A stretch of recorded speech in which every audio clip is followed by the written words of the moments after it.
이번 그 문학 속의 철학 강의들 시리즈 가운데 다루는 작품들 가운데 그 분량으로는 제일 아니 다른 작품들도 많지는 않네요. 분량을 따져 보니까 근데 가장 부담 없이 가볍게 읽을 수 있는 이제 그런 작품인데, 근데 주제는 꽤 좀 뭐랄까 좀 무겁습니다. 그 악의 문제에 대해서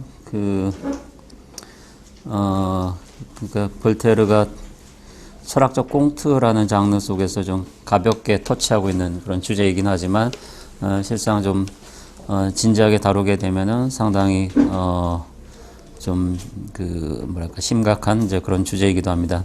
변신론과 관련해서 그 신이 창조한 이 세계에 악이라는 게 왜 존재하는가에 대해서 혹은 불행이라는 게 왜 존재하고 이게 어떻게 해명될 수 있는가, 그런 문제를 다룬 작품으로 다루려고 합니다.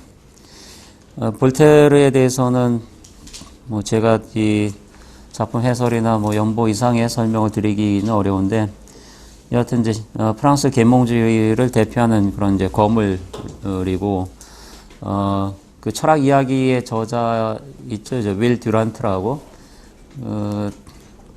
볼테르의 시대라는 책, 제 기억에는 이제 그런 제목의 책을 썼는데 1000페이지가 넘어요. 그래서 번역될 가능성이 별로 없다고 생각이 되는데, 여하튼 굉장히 방대한 저작을 쓰고 있습니다. 그리고 이 볼테르가 살았던 시대를 이제 말 그대로, 물론 그 당시 쟁쟁한 그 계몽 철학자들이 있습니다. 그 앙숙이었던 루소를 비롯해서. 그런데 이제 듀란트 같은 경우에는 그 전체 시대를 아울러 가지고 그냥 볼테르의 시대 이렇게 명명을 했습니다. 그만큼 이제 당대를 이렇게 대표하는 그런 사상가, 철학자, 작가, 이런 어떤 말하자면 당대 시대적 거인이라고 할 수 있는 이제 그런 인물이고, 국내에는 이제 철학 꽁트에 해당하는 작품들이 좀 소개가 되어 있습니다. 그다음 관용론 같은 것도 번역이 돼 있고 한데, 그가 남긴 뭐 어떤 저작의 규모에 비하면은 뭐 극히 일부에 지나지 않는 것 같습니다. 대략 불합한 전집이 한 여기 몇 권, 70권 정도라고 이렇게 나오는 것 같아요. 그다음에 뭐 자료를 보다 보니까 편지를 4만 통이나 쓰고 그랬다고 합니다. 잘 이해는 안 되죠. 도대체 하루에 몇 통을 써야 되는 건지. 제가 잠깐 계산해 봤는데 그 하루에 3통씩 쓰면 1년에 한 1000통 쓸 수가 있어요. 그렇게 40년을 써야지 4만 통이 됩니다. 좀 바짝 쓰면은 이제 하루에 한 10통씩 쓴다 그러면 좀 시간을 단축할 수가 있는데, 하여튼 무지막지하게. 뭐 당시에는 물론 이제 편지 쓴다고 하는 것 자체가 일종의 일상적인 문화이기도 하기 때문에 뭐 우리가 상상하는 것 이상으로 좀 많이 쓰긴 합니다. 가령 그 러시아 작가 중에 안톤 체홉은 전집이 30권인데 12권이 편지로 이렇게 되어 있습니다. 볼테르는 그걸 능가하는 것 같아요. 70권 중에서 편지가 어느 정도 분량을 차지하는지 모르겠지만, 여하튼 이 무지막지한 분량의 편지, 그리고 엄청난 분량의 저작을 남긴 그 작가 혹은 사상가가 이제 볼테르입니다. 근데 그런 볼테르의 저작 가운데 그래도 이제 뭐 당대에는 뭐 서사시도 쓰고 그다음 비극도 쓰고 굉장히 다양한 장르에 걸쳐서 많은 작품을 쓰고 필명을 날린 걸로 돼 있는데, 지금까지 이제 가장 많이 그 읽히고 있는 거는 사실 많지는 않습니다. 그의 이제 뭐 방대한 저작들 가운데 철학 꽁트 중에는 아마 깡디드가 가장 유명하고 좀 많이 읽히는 것 같습니다. 그다음에 관용론 같은 저작들이 이제 그의 대표작으로 이제 꼽히고 있습니다. 철학 편지라든가 그다음에 불온한 철학 사전, 이런 책들이 이제 국내는 더 소개가 되어 있습니다. 루소하고의 앙숙 관계라고 말씀드렸는데, 그 국내에서 루소는 그래도 더 환대받는 편인 것 같아요. 이 볼테르보다 좀 더 그러니까 좀 현재적인 의미를 갖는 철학자로 더 주목받는 것 같습니다. 근데 당시에는 이제 볼테르냐 루소냐 이렇게 좀 나눠지게 됐는데, 그게 이제 의미하는 바는 통상적으로 번역하면은 이제 개혁이냐 혁명이냐 이런 겁니다. 그러니까 볼테르는 온건한 개혁주의 노선을 지지한 사람이었고, 정치적 입장에서 루소는 이제 과격한 그 혁명을 주창한 그런 이제 사상가인데, 실제로는 이제 그 프랑스 대혁명으로 이렇게 가게 되죠. 그래서 루소가 그 온건주의자였던 이제 볼테르를 역사적으로는 이제 한 방 먹인 것 같은 그런 모양새가 됩니다. 하여튼 본인들도 좀 의식을 하고 있었고, 그런 이제 라이벌 관계 같은 거는. 그래서 이제 루소 전기나 이런 데 보면은 볼테르 얘기가 좀 많이 나옵니다. 볼테르의 모든 주장에 반대합니다, 루소는. 볼테르가 그렇게 말했어? 그러면은 난 반대요. 이게 이제 이런 게 루소의 입장이에요. 그러니까 자기 입장이 먼저 있는 게 아니고 서로 상대방의 입장이 뭔가에 따라서 그보다 더 이제 그와 반대되거나 더 극단적인 입장을 이렇게 취하고자 했습니다. 그런 이제 사상가들의 사적인 관계에 관한 이제 비하인드 스토리 같은 거는 가끔 책으로 나오는데, 볼테르와 루소의 관계에 대해서도 좀 나움직하다는 생각이 듭니다. 볼테르가 근데 깡디드에서 겨냥하고 있는 이제 철학자는 루소는 아니고 이제 그 라이프니츠인데, 라이프니츠의 이 모나드 철학으로 우리한테는 알려져 있는데, 근데 그것이 이렇게 함축하는 이제 낙천주의에 대해서 특히 염두에 두고 있는 건 변신론 같은 저작입니다. 라이프니츠의. 그게 그 의외로 또 번역이 되어 있습니다. 이게, 안 됐더라면 독서 부담이 줄어드는데, 이게 또 번역도 있어가지고 또 문제입니다. 핑계거리가 없어져가지고. 근데 여하튼 번역이 되어 있습니다. 근데 핵심적인 거는 이제 악의 옹호로 되어 있습니다. 변신론이라고 얘기할 때, 이 세상에, 이 지상에 왜 악이 존재하는가, 그리고 악이라는 건 어떻게 이게 이제, 해명 가능한가, 그 문제를 다뤄야 됩니다. 이제 그런 거를 겨냥해서 여기 이 작품 안에서는, 그런 라이프니츠주의, 내지 라이프니츠 철학을 이제 판글로스 선생이라는 인물을 통해서 이렇게 대변하게끔 하고, 그 다음에 그의 제자인 깡디드, 이게 이제 순진한 인물이라는 뜻도 갖고 있는데, 이 깡디드의 모험을 통해서 그거를 이제 반증하려고 하는 거죠. 그러니까 실상 이 세계가 그냥 존재할 수 있는 어떤 최선의 세계인가, 이상적인 세계인가, 라이프니츠의 주장에 따르면은 그런데 그거를 이제 실제로 경험해 보니까 그렇게 말하기가 곤란하게 됩니다. 이 작품의 결론 부분에 가서. 이 작품에는 그러니까 그 판글로스의 어떤 주장과 함께 그 철학자 입장과 함께 시작하게 되는데, 중간에 이제 그와 대립되는 다른 입장들이 제시가 되고, 결말에 가서는 이제, 작가가, 볼테르가 확실하게 어떤 입장을 이렇게 들고 있지는 않습니다. 독자에게 이제 판단해 보게끔 하는데 어떤 선택지 같은 거를 이렇게 제시해 주고 있습니다. 그런데 뭐 마지막 그런 선택지 가운데 여전히 이제 판글로스의 낙관주의를 지지하기는 조금 어려운 것 같아요. 그리고 판글로스는 스스로도 믿지는 않습니다. 말은 그렇게 하지만 결말에 가서는 그렇게 좀 달라지는 그런 태도를 보여주게 됩니다. 작품의 이 줄거리는 이게 이제 18세기 약간 이제 모험 소설적인 그런 줄거리를 갖고 있어가지고 조금 복잡하게는 되어 있습니다. 하도 전 세계에 거의 일주하는 식으로 이렇게 돌아다니기 때문에. 그 다음에 약간 코믹한 거는 이제 죽었다던 인물이 뭐 계속 살아나고 해가지고 어이없을 정도로 그게 이제 고지고대로 이거를 이렇게 읽게끔 하진 않습니다. 그래서 그러니까 이게 철학 꽁트라는 것도 꽁트라는 장르 자체가 그런데 주안점은 초점은 철학에 있습니다. 철학적 문제를 이렇게 사유해 보는 겁니다. 그런데 그거의 어떤 뭐랄까 그런 사유의 뭐랄까 미끼라든가 이런 거를 좀 던져주는 겁니다. 미끼보다는 뭐 밑밥 같은 거를. 그러니까 이 작품 읽은 다음에 그다음에 이제 철학적 토론 같은 걸 하는 겁니다. 이걸 이렇게 매개로 해가지고 그런 용도로 이렇게 제시해 놓은 거고, 따라서 이제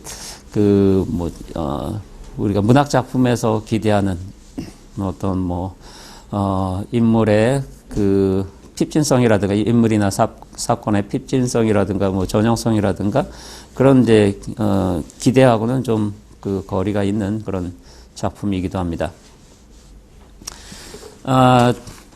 자료에서 잠깐 보시면은 이 작품에 대한 그 랑송의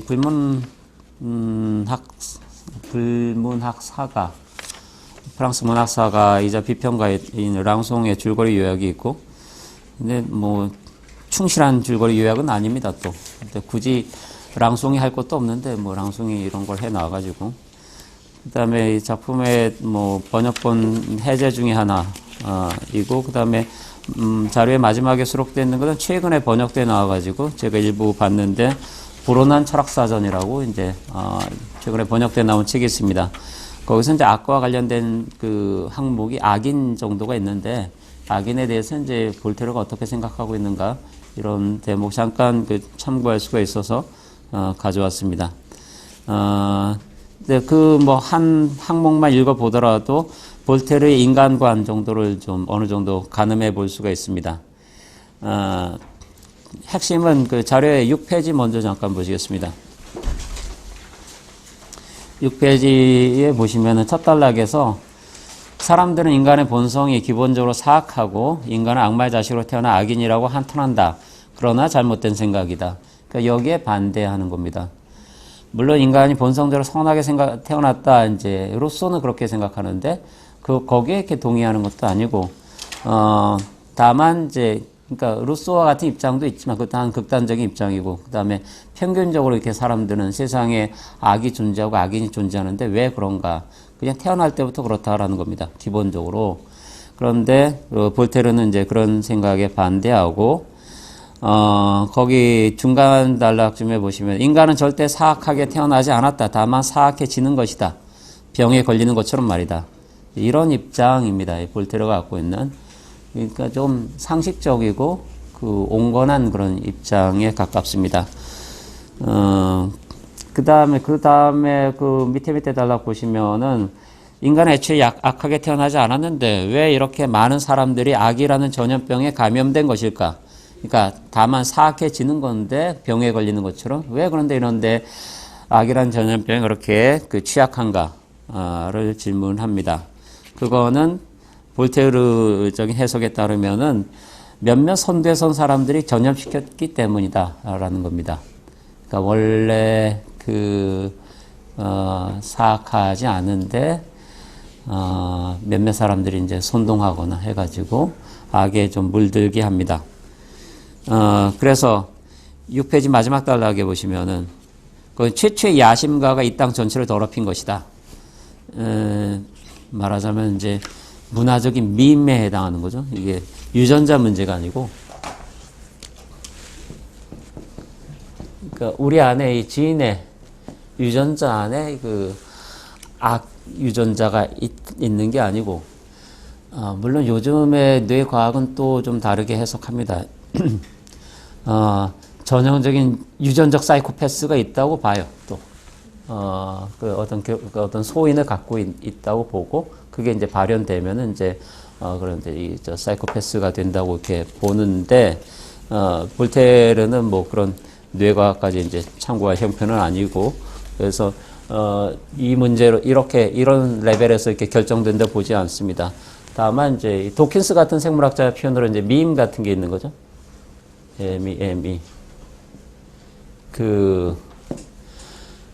여기에 맞게 뭐 딱 번역하기가 어려워가지고 그냥 음역합니다. 밈이라고 하는데, 이거는 이제 문화적인 복제자 같은 거죠. 이게 대표적인 게 어떤 사상이나 관념도 다 이 밈입니다.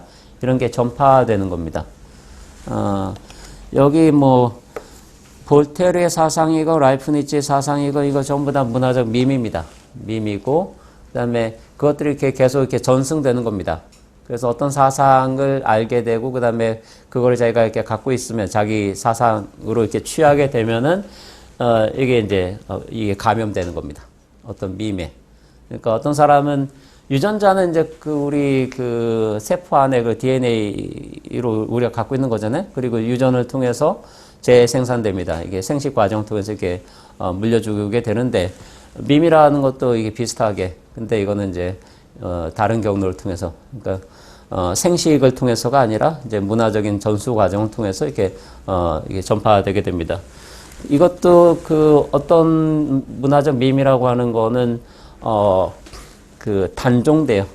그러니까 더 이상 이제 아무도 그렇게 생각하거나 믿지 않을 경우는 이렇게 종식되는 겁니다. 근데 어떤 문화적 밈은 이렇게 번창하고 이렇게 하는 겁니다. 그런 게 얼추 이제 생물 진화의 과정하고 비슷하다고 이렇게 그 얘기를 합니다. 도킨스 같은 사람이 처음 얘기했는데 그 이후에 이게 좀 더 조금 발전해가지고 밈학 같은 것도 있어요. 뭐 여기에 관련된 책들도 국내에 조금 더 이렇게 나와 있습니다. 그러니까 도킨스는 이제 기본적인 발상 같은 거를 제공을 했고, 그다음에 그걸 좀 더 이렇게 그 확장해가지고 실제로 이제 이 어떤 문화 속에 좀 적용해 본 그런 케이스들도 이렇게 나와 있습니다. 근데 악이라고 하는 게 여기 볼테르의 설명은 사람들은 이쪽 차원에서 설명하고자 한다는 겁니다. 왜 악인인가? 유전적으로 그런 바탕을 타고났다 이렇게 설명하고 나는데 그런 건 아니고 이게 감염돼서 그렇다라는 겁니다. 몇몇 사람에 의해서. 이게 이제 볼테르의 생각입니다. 그래서 그 다음 단락에 보시면은 이 최초의 괴물은 이 최초의 야심과 그러니까 악을 그 퍼뜨린 장본인은 인간에게 내재해 있던 오만이나 그 노략질, 사기, 잔혹성의 균을 싹트게 했다. 이게 어떤 잠재적 보인자 우리가 갖고 있는 건데 그게 이제 발현되게끔 그 유도를 한다라는 거죠. 그런 성향 같은 거는 물론 있을 수가 있죠. 그 인간의 본성 자체가 이제 생물학자들이 얘기하는 거는 인간이 갖고 있는 기본적인 그 유연성 같은 거. 이게 다르게는 이제 적응 가능성이 대단히 뛰어난 겁니다. 뭔가 이렇게 고정된 본성을 갖고 있는 게 아니고 다르게 보면 대단히 좀 기회주의적입니다. 굉장히 유연해가지고 어떤 변화된 환경에 잘 적응하게끔 되어 있습니다. 그 변절자들이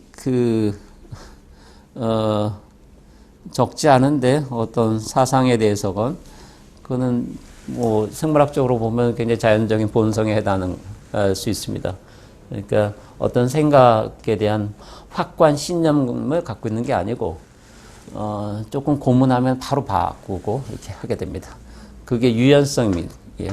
어떤 것을 이렇게 목숨을 걸 정도로 이렇게 믿거나 하진 않습니다. 그런 게 이제 유연성인데, 그러니까 이 바탕은, 이런 유연한 바탕을 갖고 있으니까 선에 대해서건, 악에 대해서건 적당한 어떤 자극이랄까, 어떤 여건이 마련이 되면은 얼마든지 이렇게 끌려갈 수도 있고, 이렇게 끌려갈 수도 있고, 이렇게 된다라는 겁니다. 이게 조금 다른 얘기인데, 이 극단 쪽으로 가게 되면 이제 행동주의 같은 입장이 있는 거죠. 행동주의 심리학. 비헤이비어리즘 같은 입장이 있습니다. 그러니까 유전자 결정론. 이건 근데 조금 오해 소지가 있는 말입니다. 유전자 결정론이라고 해서 이제 모든 것이 다 유전자에 의해서 결정된다. 이런 입장은 지지하는 생물학자는 없어요. 그러니까 유전자 결정론이라고 해서 이제 흔히 비난을 퍼붓고 났는데 일종의 허수아비 비판 비슷합니다.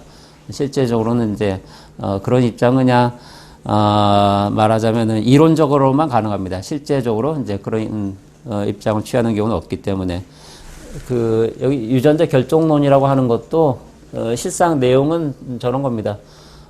우리의 유전자 성향이라는 게 어떤 행동을 이렇게 제약하게 되는데 어느 정도 규정하게 되는데 그거는 이제 유전자하고 문화적 행동 사이에 어떤 끈 관계, 연결 관계가 있다라는 겁니다.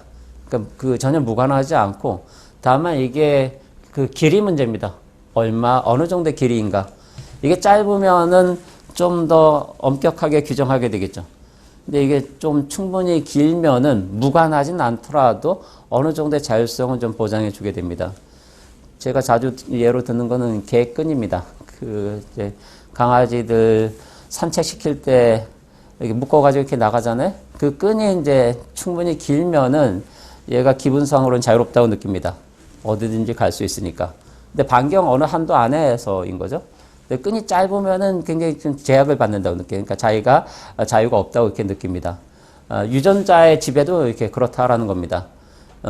이거에 의해서 결정되긴 하지만 어느 정도 이렇게 범위 안에 좀 융통성이 있어요. 유전자 결정론이라고 하는 거는 이 끈이 있다고 얘기하는 겁니다.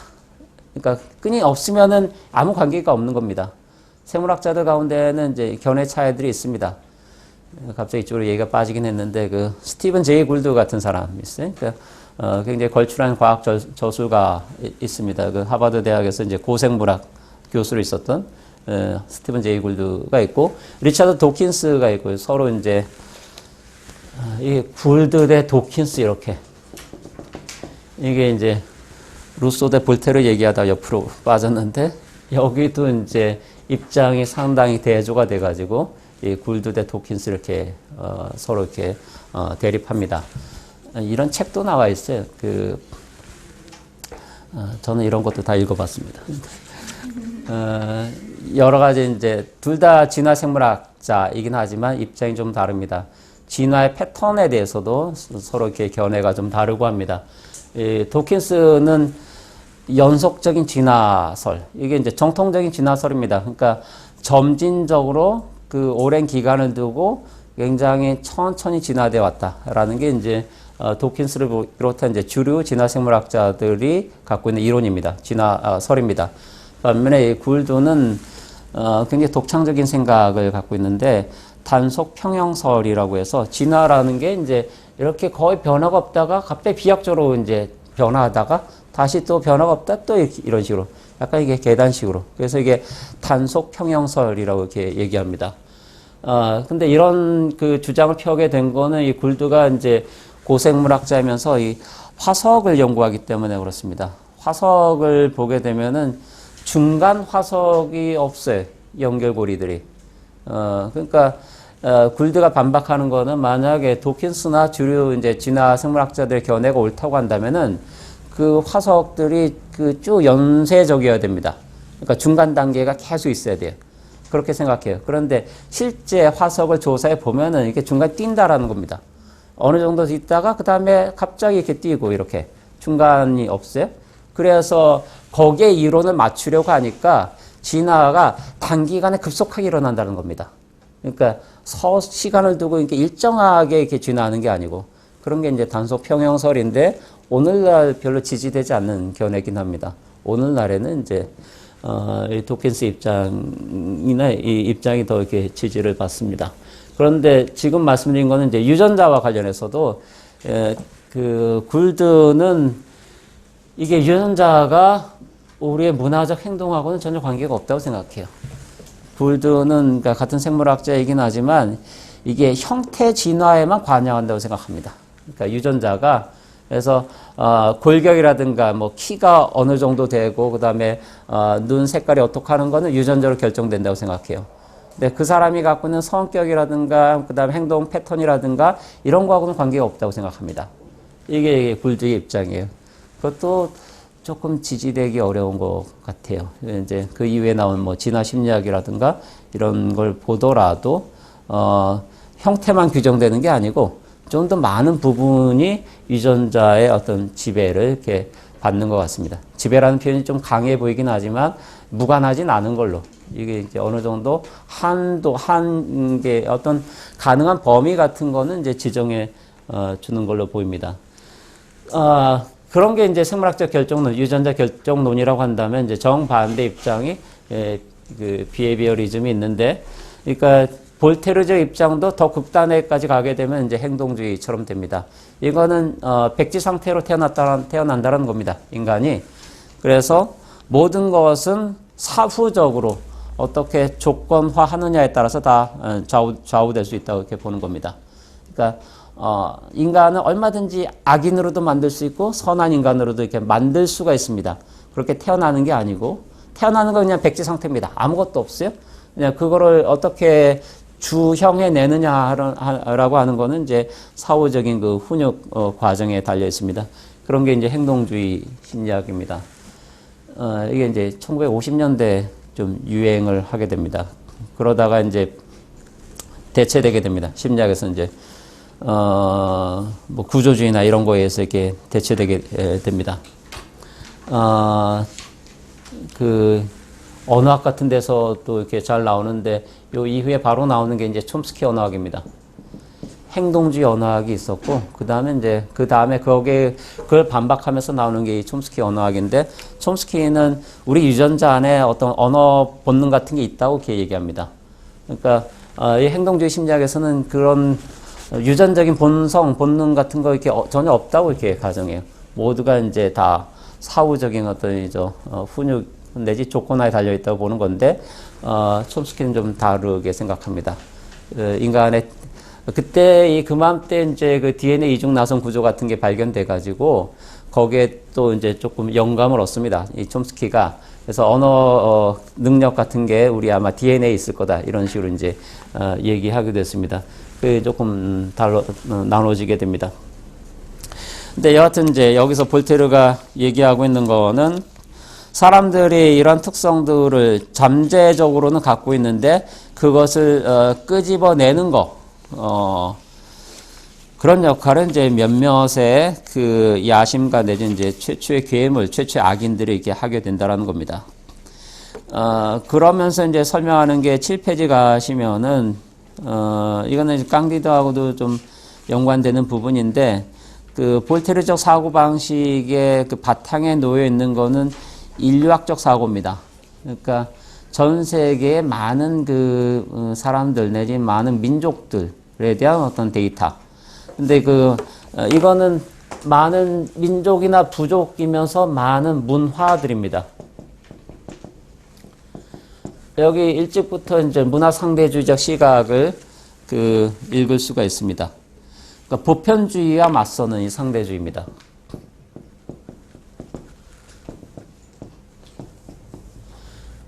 보통 이 볼테르가 보편적 지식인이라고 이렇게 불립니다. 그러니까 그때 보편적이라고 하는 거는 어떤 특정 분야만 이렇게 마치 이렇게 전담하는 게 아니고 이 모든 분야에 걸쳐서 다 참견하고 뭐 자기 뭐 이렇게 발언을 하고 이렇게 했다는 의미에서 이제 보편적 지식인 이렇게 부르는데, 근데 실상 볼테르의 주장을 좀 보게 되면은 그 핵심에 놓여 있는 거는 이런 이제 상대성에 대한 어떤 관용적 태도입니다. 그러니까 전부를 아우르는 하나의 척도, 보편적인 척도가 있다고 생각하지 않고 그게 문화권별로 다 다르다고 봅니다. 이런 입장은 이제 나중에 그 레비스트로스에 의해서 인류학, 그러니까 학문적으로는 더 잘 체계화됩니다. 아시는 대로. 그러니까 인류학에도 이제 인류학자들 일반적으로 갖는 성향이긴 한데, 그런데 이제 레비스트로스 이전에는 뭔가 보편적인 어떤 그 인류학적인 발전 과정의 모델 같은 거를 세우려고 했는데, 레비스트로스는 이제 거기에 이렇게 반대합니다. 그러면서 이제 문화적 상대성을 가장 강력하게 옹호하게 되는데, 레비스트로스에 따르면은 문화는 이제 유형학이 가능할 뿐이지 거기에 어떤 진화적 모델 같은 거는 거기에 이제 적용할 수가 없습니다. 그러니까 원시적인 문화가 있고 그다음에 그로부터 더 발전한 문화 이런 게 있는 게 아니고 그냥 다 문화는 그 자체로 나름대로의 어떤 그 가치를 이렇게 갖고 있습니다. 여기 그 볼테르도 그렇고 바로 이전에 이제 데카르트도 그렇고 저는 좀 루소 같은 이제 사상가하고 조금 사유 방식이 좀 다르다고 생각하는데, 데카르트도 얘기하는 거는 방법론적 회의에서도 거기에서도 얘기되는 거는 이 문화적 차이입니다. 문화적 상대성. 그러니까 사람들이 여기 이 지역에서는 이런 방식으로 생각하는데 다른 지방에 가니까 또 전혀 다른 식으로 생각합니다. 다른 음식을 먹고 다른 옷을 입고 다른 식으로 이렇게 사고해요. 그렇게 되니까 내가 갖고 있는 생각의 어떤 생각이 이렇게 상대화됩니다. 그러니까 이게 절대적이라고 말할 수가 없어요. 말하자면 이제 방법론적 회의에서 발견하게 되는 데카르트적 코기토는 기본적으로는 인류학적 코기토입니다. 이런 지적은 일본 비평가의 가라타니 고진이 이게 강조하는 겁니다. 데카르트를 이렇게 하는 문제에 있어서. 근데 이 볼테르도 이렇게 마찬가지입니다. 항상 인류학적 데이터를 갖고 와요. 데이터를 갖고 오게 되면은 다 상대화되게 됩니다. 드러나는 건 차이예요. 여기서는 이렇고 저기서는 저렇고 이게 차이가 있습니다. 그러면 이제 한 가지 입장, 이 믿음만을 이렇게 고집할 수가 없습니다.